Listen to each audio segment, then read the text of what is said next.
New tonight at 11, a report on the future of water in Central Ohio is putting out a warning. Demand is skyrocketing. Those who need water are now in a rush to stake their claims. NBC4's Gracie Collins tells us what's driving up the need.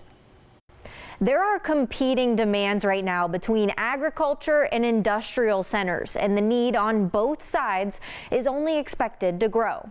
We're all individual entities, but we all exist in the same circumstance, and we all ought to be partnering together and working together. The more than 100 data centers in Central Ohio guzzle up millions of gallons of water a day to cool equipment.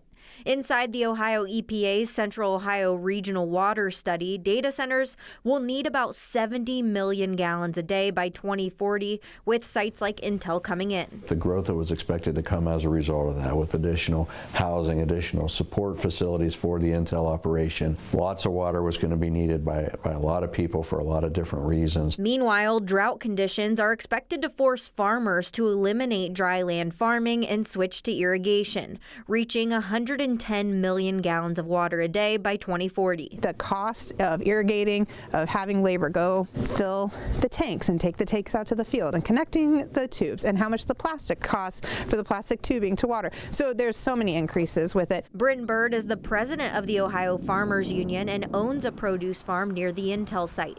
She says farmers are already operating on tight margins, and now they have to worry about competing for water. We have companies speculatively buying floodplains, buying riverbeds, buying land that that they're using to explore for water, leaving many questions in the air. It's a resource that these rural communities have that is being taken out of their community, and is the community being, benefiting in any way? Are they having, any financial incentives brought back to their community? But Jim Roberts with the Licking Regional Water District says there are protections in place. If an entity like us goes in and starts drilling, wells that generate 3 or 4 or 5 million gallons per day, if we start to dry up other people's wells, there's requirements in place for us to deal with that. Roberts says they are actively searching for new water supplies, including studying a potential site in Hebron. Those are, again, things that while we do the testing, we'll determine, are these feasible water supplies that we can use?